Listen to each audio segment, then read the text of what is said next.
Their target seemed so carefully selected. A blind black man standing alone on his porch, a symbol of vulnerability in their eyes. To them, he was weakness, where none actually existed. They saw him as an easy mark, someone they could intimidate, silence, control. But what they didn't know, what they couldn't even begin to fathom, was that this man had spent his life in the shadows of war, sharpening skills and instincts that had saved countless lives. As the gang's words turned into violent actions, their assault would ignite a confrontation that would reverberate far beyond that night. What started as a cowardly act of dominance would spark a battle for the very soul of the neighborhood.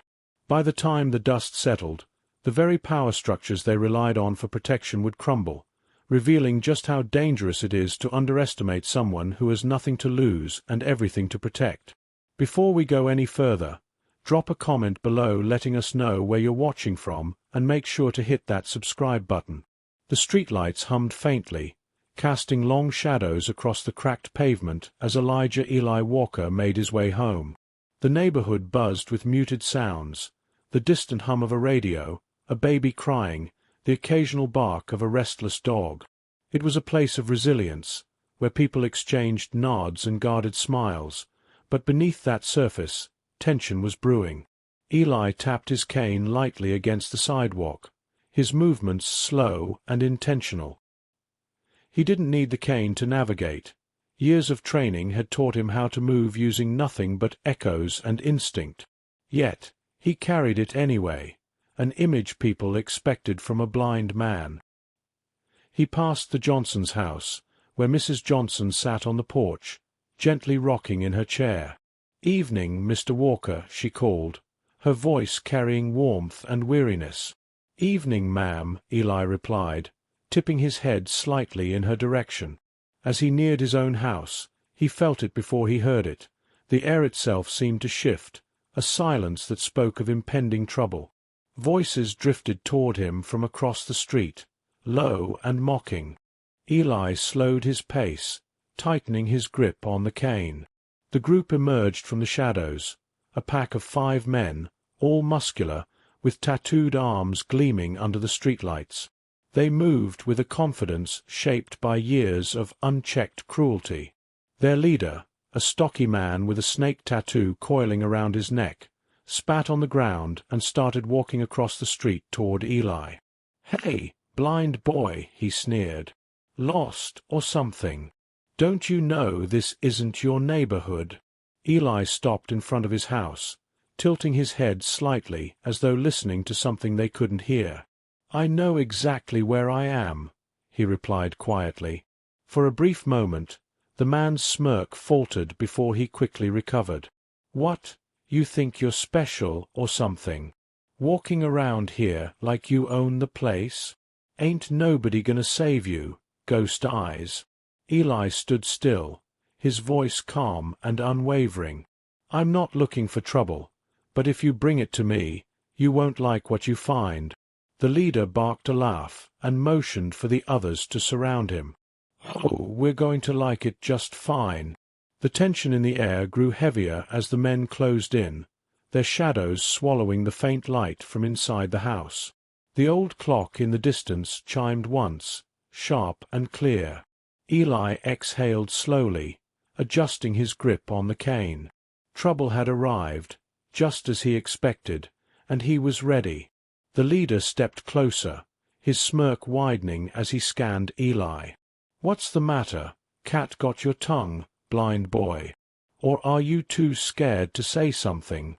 Eli's cane tapped the ground lightly, a soft but deliberate motion. He tilted his head slightly, his white eyes catching the dim light. "I don't have anything to say to you. You're on my property. Leave." The gang chuckled, their laughter bouncing off the quiet street. The leader turned to his men, grinning. "Hear that? Blind boy thinks he can tell us what to do. Yeah, like he owns the whole block or something."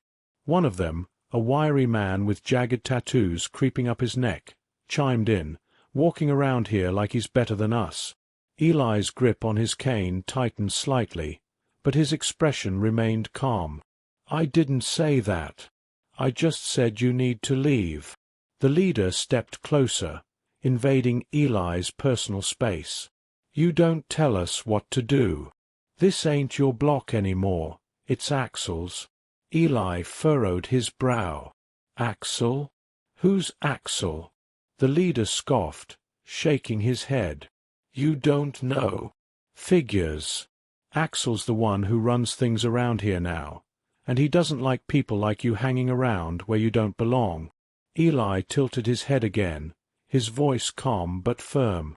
I've lived here for years. This is my home. The wiry man laughed harshly and spat on the ground near Eli's feet. Not anymore. Axel's taken over, and he doesn't want any blind heroes or your kind messing things up.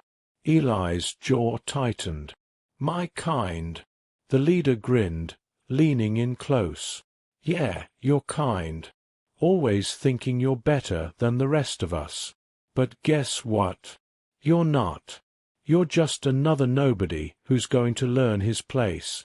Eli shifted his stance slightly, his voice still steady. I don't know Axel, and I don't care what he thinks. This is my home, and I'm not going anywhere. The leader's face darkened, his grin replaced by a sneer. You don't care? You think Axel's the kind of man you just ignore? He's the reason we're here, blind boy. Sent us to make sure you got the message loud and clear. Eli's tone dropped, firm and resolute. You're done. Leave now, or you'll regret it. The gang exchanged glances, briefly thrown by the unwavering confidence in his voice. But the leader quickly recovered, puffing out his chest. Regret it? What are you going to do? You can't even see us coming. One of the younger gang members hesitated, his eyes darting to the houses around them where curtains twitched as neighbors peeked out. Boss, maybe we should shut it. The leader snapped, glaring at him. Ain't nobody coming out here to save him. They're all scared, just like he's about to be. Eli tilted his head again, his expression unreadable. They're not scared of me, and neither am I. The leader's lip curled in frustration. Big words from a man who can't see what's about to happen. You think you're tough? You haven't met Axel yet. He'll make sure you never walk these streets again. Eli's grip on his cane shifted slightly, his stance unwavering. If Axel wants to talk, he can come himself. You though, you're done here. The leader let out a sharp, humorless laugh. You really think you're in charge, don't you? Boys, I think this blind fool needs a lesson.